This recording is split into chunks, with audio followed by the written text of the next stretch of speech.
Hey, let's talk about the ego. Eckhart Tolle, page 30 of A New Earth, says, most people are still completely identified with the incessant stream of mind, the compulsive thinking, most of it repetitive and pointless. There is no I apart from their thought process and the emotions that go with them. This is the meaning of being spiritually unconscious. So what he's talking about here is that, sorry, that was gross. The incessant, the voice that is just running in your head, your conditional consciousness.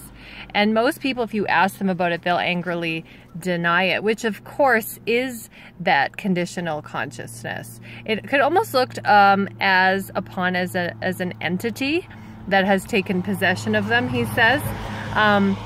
But you know, if you've ever experienced joy in your life all of a sudden, okay, and you stop identifying with your thoughts, all of a sudden you just feel a place of peace, then you know that you have created a space between who you are and what you're thinking about.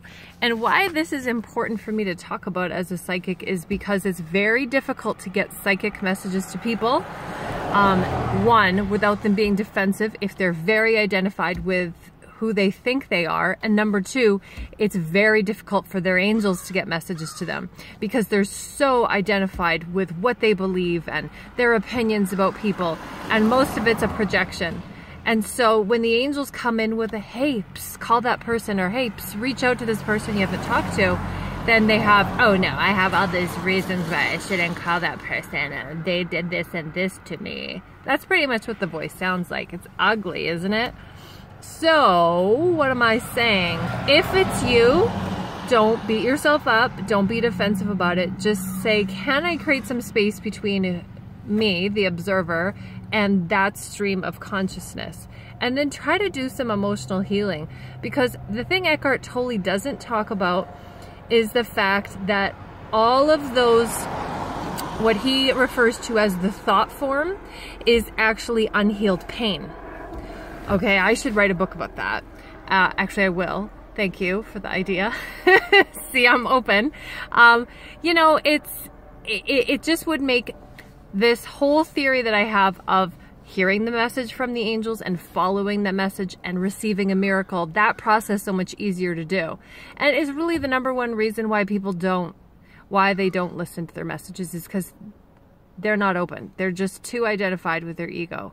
And it's painful to watch when you care about somebody and you want them to make a change. I mean, the angels have no ego, so they don't get emotionally invested like I do in some people. But I've tried to, it's been hard for me. There's times I've tried to create change in people and they're not open because they're too identified with their thought process. So again, if it's you, do some emotional healing. Everybody knows I do counseling work. I don't need to pitch that.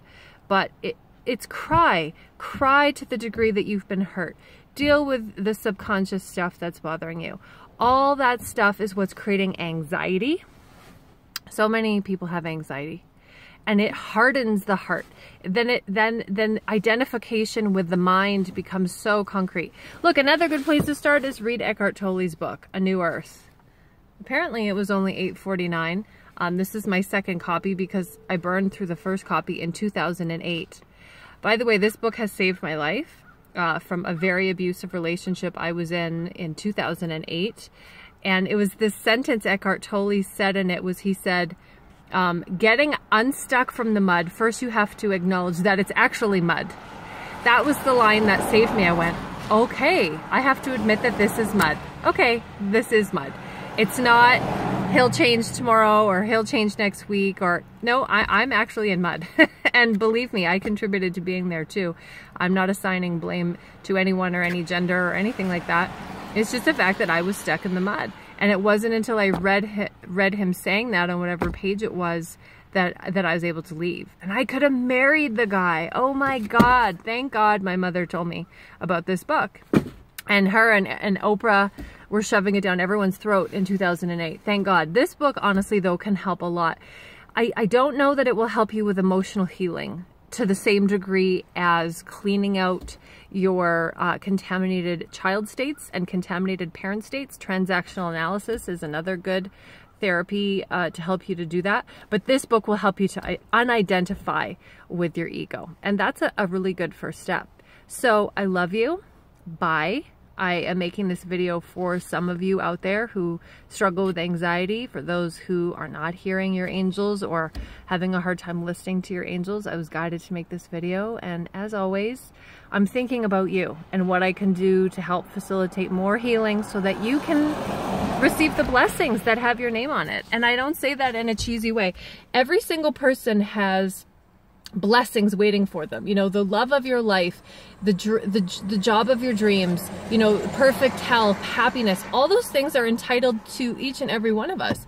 But the only thing that gets in our way is us. It's our thinking. It's our limiting beliefs. It's our unhealthy patterns. But all of that is just identifying with what you think you know and merging. That's what identifying means. It's when you and I become one.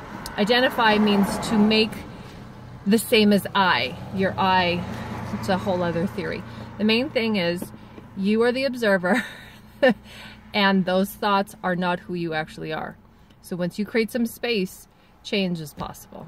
All right, deep thoughts for a Friday. Friday the 13th is good luck, by the way. People are so, as Kelly Clarkson would say, y'all are dumb. Friday the 13th is good luck.